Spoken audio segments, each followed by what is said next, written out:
할렐루야, 샬롬. 5월 16일입니다. 매일 성경 말씀 묵상 주의 이름으로 시작합니다. 창세기 42장 18절부터 38절의 말씀입니다. 사흘 만에 요셉이 그들에게 이르되 나는 하나님을 경외하노니 너희는 이같이 하여 생명을 보존하라. 너희가 확실한 자들이면 너희 형제 중 한 사람만 그 옥에 갇히게 하고 너희는 곡식을 가지고 가서 너희 집안에 굶주림을 구하고 너희 막내 아우를 내게로 데리고 오라.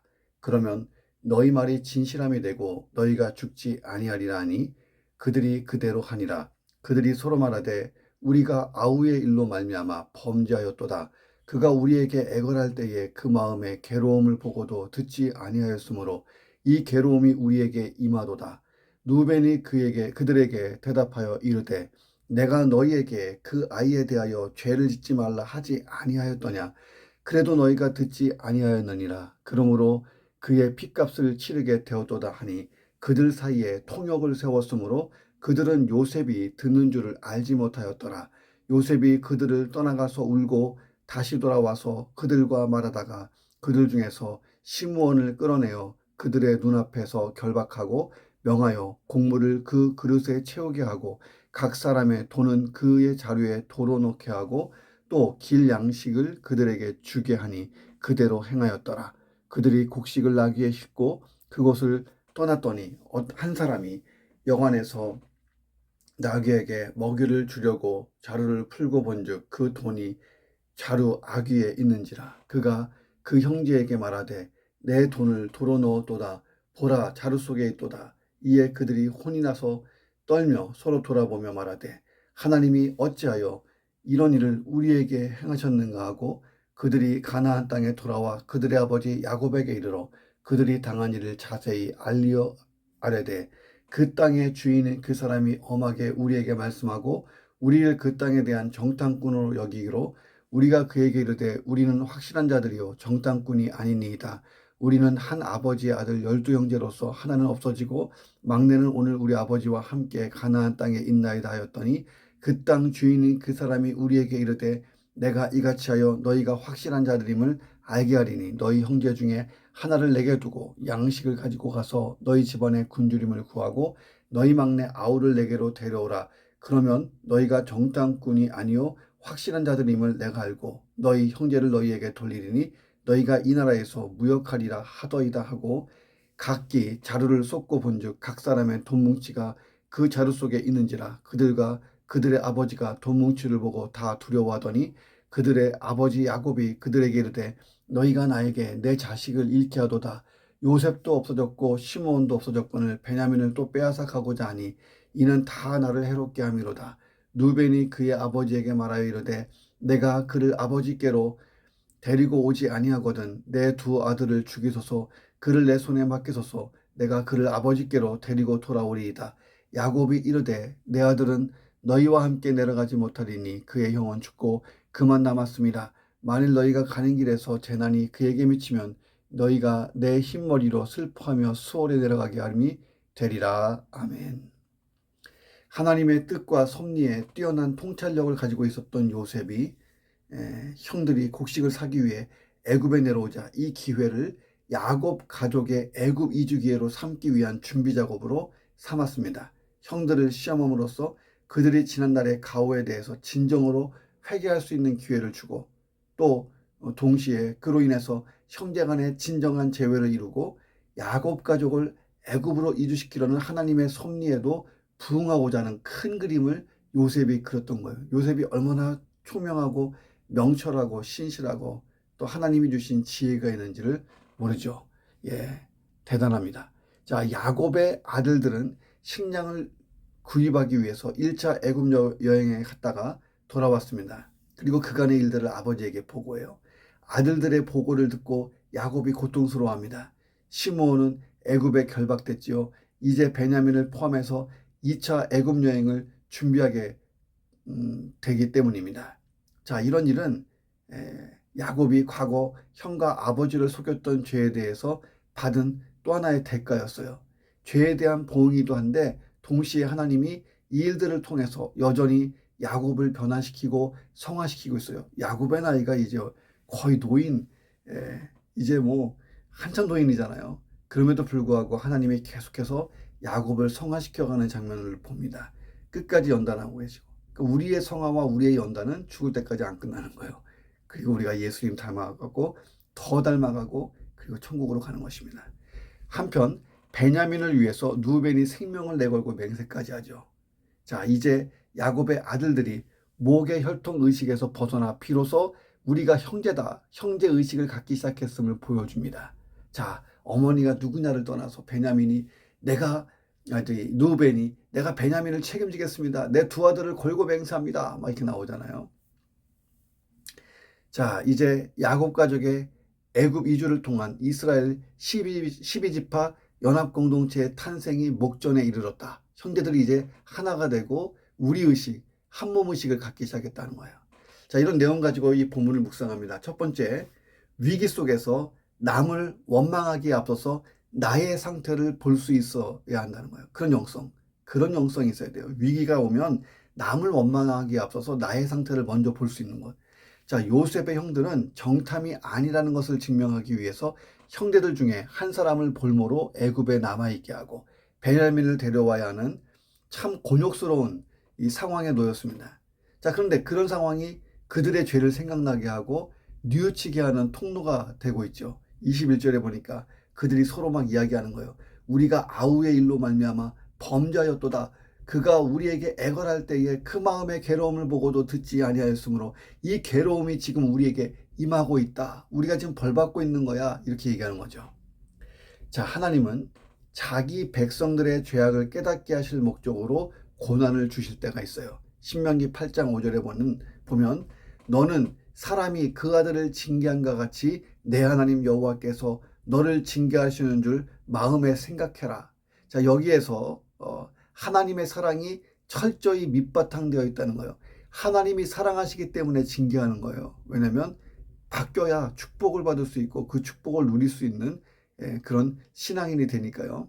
성도는 고난이 닥치면 우선 그 고난의 의미를 깊이 생각하고 잘 분별할 줄 아는 영성이 있어야 돼요.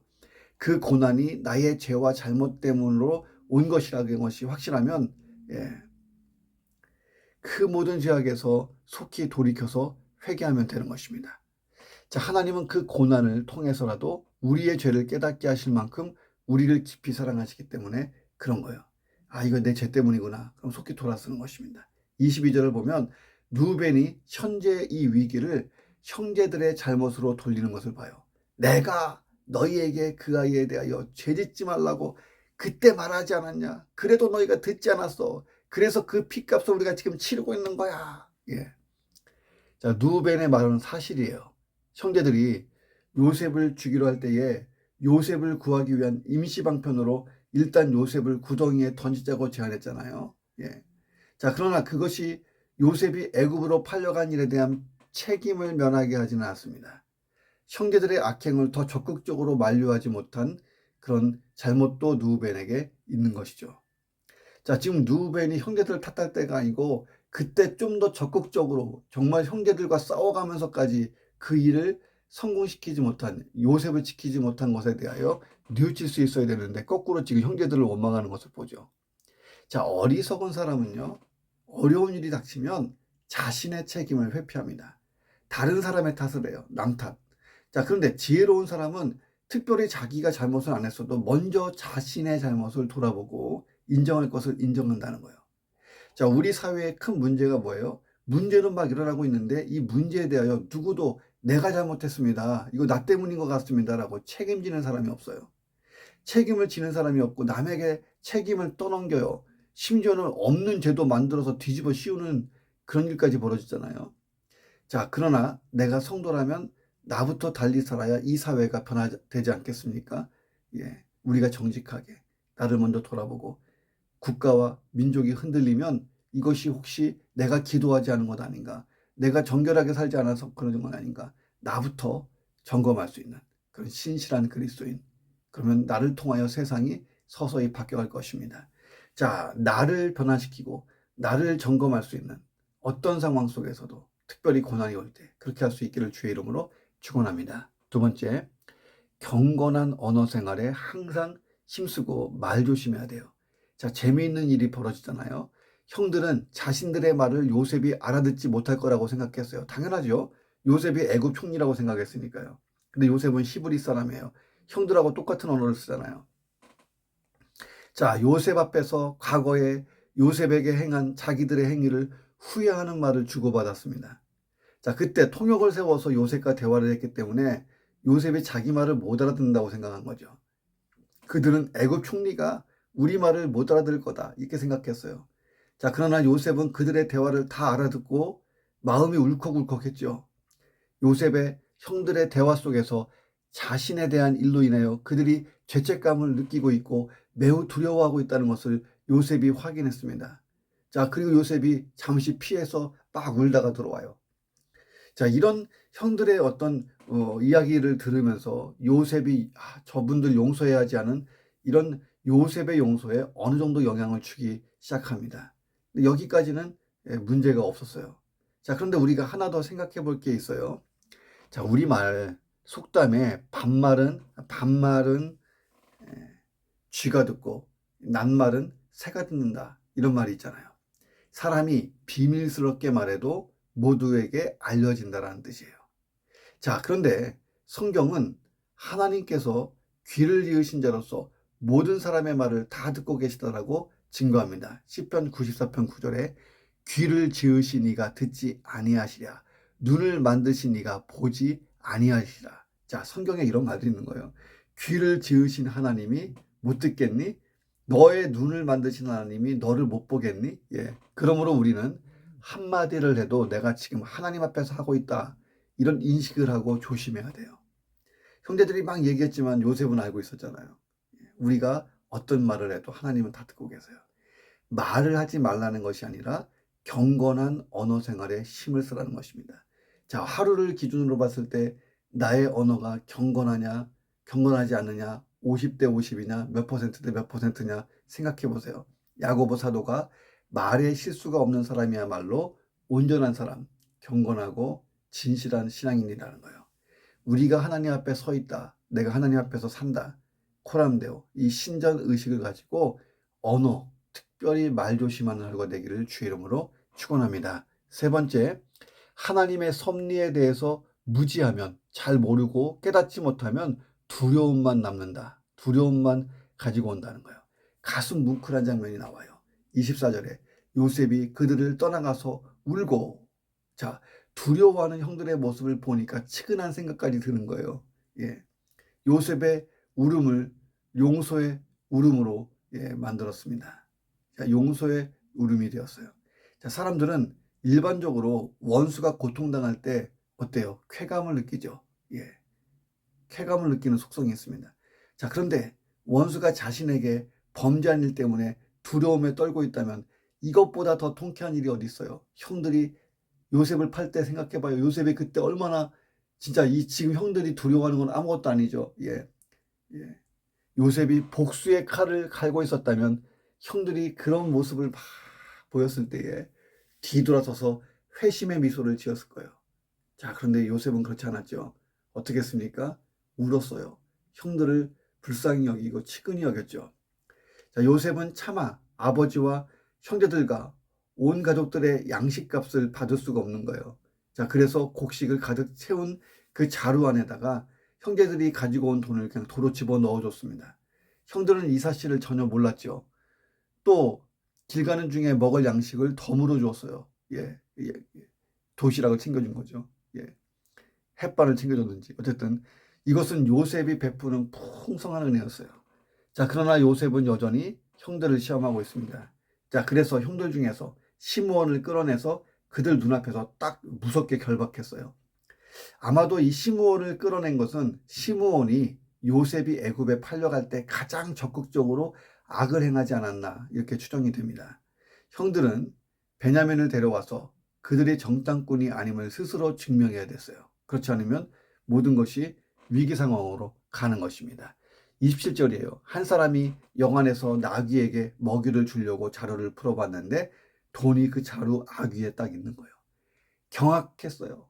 패닉이 됐죠. 이 형제들이 깜짝 놀랍니다. 이 깜짝 놀란 이 형제가 다른 형제들에게 상황을 설명하고 그들이 다 뒤집어집니다. 28절에 그들의 반응을 보세요.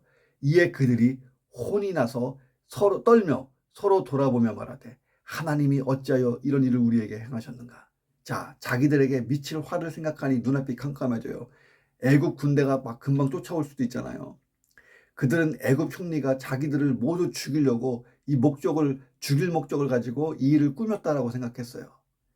자, 만약 형들이 애굽의 총리가 요셉이었다는 것을 알았다면 어땠을까요? 아니, 애굽 총리가 그들을 긍휼히 여겨 은혜를 베푼 것이라는 사실을 알았더라면 어땠을까요? 예. 자, 첫 번째, 애굽 총리가 요셉이다. 이거 알았으면 어땠을까? 두 번째, 애굽 총리는 요셉인지 뭐 아닌지 모르겠는데 애굽 총리가 긍휼히 여겨서 그냥 덤으로 막 다 준 거라고 생각했다. 그 사실을 알게 됐다. 얼마나 좋았을까요? 예. 두려워 떨 일 없잖아요. 자, 그들이 하나님의 섭리를 깨닫고 있었다면 어땠을까? 자, 아무것도 알 수 없어요. 지금 아무것도 알 수 없기 때문에 남는 것은 두려움과 절망이에요. 애굽 총리가 우리를 죽이려고 작정했나 보다. 좀 있으면 애굽 군대가 우리를 쫓아올 텐데 우린 다 죽었다. 예. 우리도 마찬가지예요. 하나님의 섭리가 펼쳐지고 있는데 하나님의 섭리를 깨닫지 못하고 있으면 기뻐해야 되는 이 상황에서 도리어 두려워할 수 있습니다. 하나님이 나의 아버지가 되시고 모든 일 가운데서 지금 은혜를 베푸시고 있는데도 그 은혜를 깨닫지 못하면 두려움과 불안이 남을 수 있어요. 내가 고난 중에 있어도 위기 속에 있어도 평안하고 담대할 수 있어요. 하나님의 섭리만 잘 깨닫고 있다면. 자, 모든 것이 합력하여 선을 이루게 하시는 하나님의 최선의 섭리를 여러분 믿으십니까? 자, 그들은 하나님의 섭리 속에서 하나님이 어찌하여 이런 일을 우리에게 행하였는가? 하나님도 무심하시다. 이렇게 한탄하고 있잖아요. 전지적인 작가 시점에서 보세요. 전지적 작가 시점. 모든 것을 알고 있는 작가의 시점으로 보면 이게 얼마나 재미있는 코미디예요. 예. 지금 그들이 지금 이렇게 두려워할 일도 아닌데 말이죠. 자, 그런데 아무것도 모르는 형들은 죽을 맛이에요. 죽을 맛. 자, 하나님의 섭리를 깨닫지 못하면 감사할 일을 원망과 불평으로 대하게 돼요. 또 하나님의 섭리를 깨닫지 못하면 정말 기도하고 깨어 있어야 되는데 잠자고 게을러요. 영적 무지는요, 하나님께 돌아가야 될 영광과 찬송과 감사를 원망과 불평으로 왜곡시키기도 합니다. 자, 그래서 우리는 오늘도 하나님의 섭리를 바로 깨달을 수 있는 영적인 지혜를 구하면서 하루를 시작해야 돼요. 성령님 깨닫게 해주십시오. 나를 감동감화시켜 주십시오. 자, 그리고 하나님께 찬양과 감사를 드리며 하나님을 영화롭게 해드리는 하루가 되기를 주의 이름으로 축원합니다. 자, 마지막 네 번째, 하나님에 대한 불신앙. 이 불신앙은 세상 염려를 불러오는 거예요. 자, 우리는 너무도 인간적인 야곱의 모습을 봐요. 형들이 야곱에게 애굽을 다녀온 다음에 있었던 이야기를 싹 다 보고합니다. 자기들이 정탐꾼들로 오해받았다는 거예요. 그리고 스스로를 변호하는 중에 가족사를 다 얘기했는데 이 가족사 얘기하다가 생각지도 않은 일을 만나게 됐다는 것입니다. 33절에 보니까 그 땅의 주인인 그 사람이 우리에게 이르기를 내가 이같이 하여 너희가 확실한 자들인가 아닌가를 알아보리라. 너희 형제 중에 하나를 남겨두고 양식 가지고 가서 너희 집안 사람들 다 굶주림을 해결하고 너희 막내 그 아우를 내게로 데리고 와라. 그러면 너희가 정탐꾼이 아니고 확실한 자들이라는 것을 내가 알고 너희 형제를 너희에게 풀어주겠다 하고 시므온을 결박해 버렸죠. 너희가 더 나아가서 이 나라에서 무역할 수 있다. 무슨 얘기냐면 그 출세의 길도 열어주겠다는 거죠. 자, 그리고 각자 메고 온 자루 속에 양식값으로 가지고 온 돈뭉치가 그대로 있었다. 이 사실도 알려줘요. 야곱이 이 돈뭉치를 보고 기절할 듯이 두려워합니다. 야곱이 탄식합니다. 너희가 나에게 내 자식들을 잃게 하는구나. 요셉도 없어지고 시므온도 없어지고 베냐민을 또 빼앗아가고자 하니 이는 다 나를 해롭게 하는구나. 절대로 베냐민은 내줄 수 없다 하고 완강하게 버티는 거예요. 야곱의 태도는 인간적인 면으로만 보면 충분히 공감이 가죠. 그토록 애지중지하던 요셉을 잃었죠. 사랑하는 아내 라헬의 마지막 소생인 베냐민을 쳐다보면서 살아왔어요. 자, 애굽에 동행시키지 않았던 이유도 베냐민의 안전을 위해서 빼놓은 거죠. 게다가 애굽의 시므온이 결박당해 있는 상황을 생각하면 베냐민은 결박되고 시므온은 풀릴 상황이 전개될 수도 있잖아요.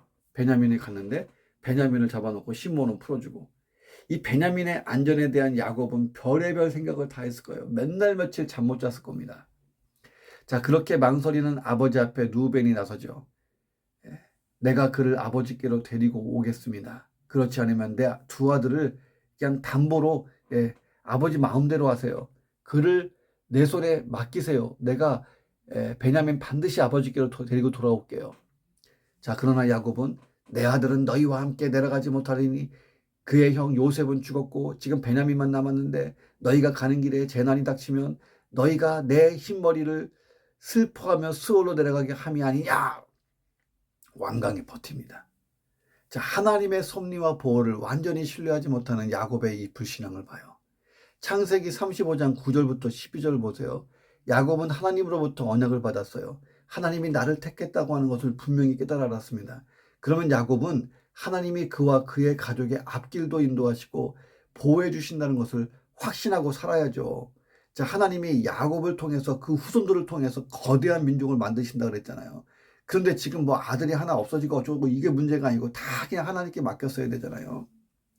자, 그가 헤브론에 정착한 후에 점차 안정된 생활을 하면서 노인이 되면서 신앙이 나태해져서 하나님을 완전히 신뢰하지 못하는 또다시 불신앙의 자리에 떨어져 있는 것을 봅니다. 자, 그래서 또 이 야곱이 또 여전히 성화되어야 될, 연단받아야 될 시간들이 남아있는 거예요. 자, 그래서 베냐민에 대한 하나님의 보호를 믿지 못하고 애굽으로 보내는데 주저합니다. 자, 이런 일이 있으면 아들들한테 호통치고 안 돼, 내 거야, 베냐민은 안 돼 이러지 말고 하나님께 기도하고 물어봤어야죠. 하나님, 왜 이런 일들이 자꾸 벌어집니까? 요셉도 이러는데 지금 베냐민을 보내야 돼요, 말아야 돼요, 이렇게 해야 될 거 아니에요. 기도가 없어요, 기도가. 자, 우리가 하나님에 대한 불신앙을 갖기 시작하면 세상 염려와 근심에 눌리게 돼요. 하나님을 온전히 믿지 못하면 염려와 근심이 나를 누르는 거예요. 세상 염려와 근심을 극복하는 방법은요, 하나님에 대한 적극적인 신앙, 절대적인 신앙밖에 없는 거예요. 역사를 친히 주관하시는 전능하신 하나님의 보호와 도움을 진짜 믿는다면 그렇게 하라는 거예요. 자, 그러면 염려와 근심에서 떠나고 새로운 하루를 잘 창조해 나가시기를 주의 이름으로 축원합니다. 기도하겠습니다. 위기 속에서 남을 원망하기보다 그 위기 속에 나를 먼저 돌아보는 영적 지혜가 있게 하시고 하나님 앞에서 산다고 하는 신전의식 코람데오를 가지고 경건한 언어 생활에 힘쓰게 하시며 하나님의 섭리에 대한 무지가 온갖 두려움을 가져온다는 것을 깨닫고 하나님의 섭리를 잘 깨닫는 영적 지혜와 분별력을 가지도록 성령 충만하게 도와 주옵소서. 하나님의 인도와 보호하심을 확신하며 세상 근심과 염려에 짓눌리지 않게 하여 주시옵소서. 믿음으로 하나님을 향한 절대신앙으로 사는 하루가 되게 하여 주옵소서. 예수 그리스도의 이름으로 기도합니다. 아멘.